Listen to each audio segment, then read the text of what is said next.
received my first journal at age 9 as a birthday gift. It was decorated in dazzling candies and it came with a dog-shaped pen. I fell in love instantly and I have not stopped writing since that day, 12 years ago. The first pages of that journal are filled with a vibrant mess of colors as I experimented with my brilliant new gel pens. It's funny how that's remained constant through the ages. My first entries were about what was new in school, which friend I played with after school, my sister crying, birthday parties, my 4th grade crush, and what I had for dinner.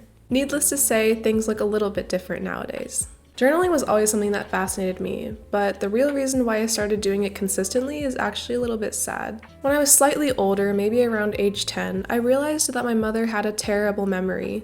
I was worried that she would forget me one day, and I decided that losing one's memories was just too terrifying, and I couldn't let that happen to me. So I began to write to preserve my thoughts. I thought that if I ever lost my memory, I could just gain them back through reading through my old journals.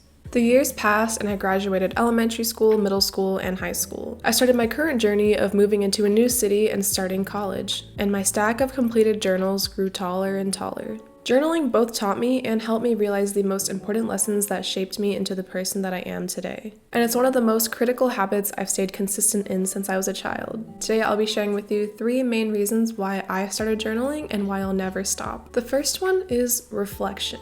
I think C.S. Lewis captures the essence of journaling perfectly when he says, "Isn't it funny how day by day nothing changes, but when you look back, everything is different?"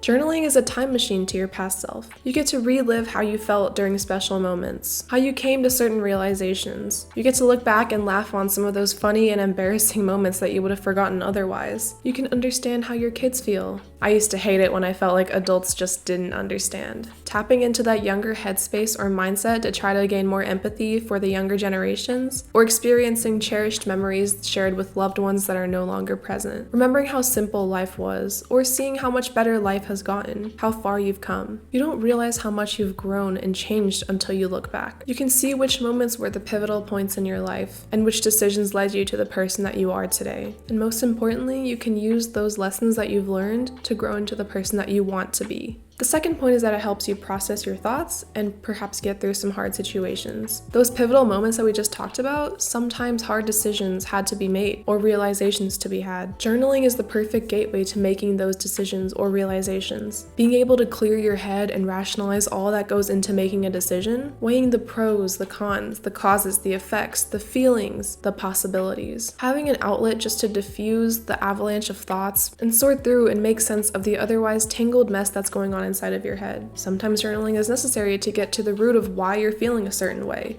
If you're feeling anxious, stressed, depressed, angry, without knowing the reason, those feelings only become suppressed to build up and accumulate into an explosion later. Journaling encourages introspection, which often allows you to get to the why of a situation. Finally, the habit of journaling builds awareness and staying in tune with one's thoughts and emotions. Awareness is the first step to being able to solve a problem or being able to continue something that's beneficial. How will you continue if you're not even aware that it's doing you good in the first place? And how will you get rid of something if you don't know that it's harming you in the first place? Looking back and seeing what goals you've achieved, and possibly even forgotten, that builds confidence. And the last point, gratitude. Gratitude for what you have, for the steps and the trials that have led to this current version of you. The third and final reason is simply to get thoughts off your chest. There are things that you may want to keep private and process alone. Journaling provides a healthy outlet and a safe space. It helps you become comfortable with being alone. However, it is not a replacement for if you actually need help or therapy. It's just that there may be things that you're not necessarily ready to share, and it's better to process them than just to keep them bottled up and do nothing about them. It allows you to be fully honest, if not with others, then at least with yourself. So that's it. Journaling is such a powerful tool that I believe everyone should at least try and perhaps grow in the habit of doing. Much of what lies in the future has already begun in the past. Thank you guys so much for watching. I really hope that this video helped you in some kind of way, and I will see you in my next video.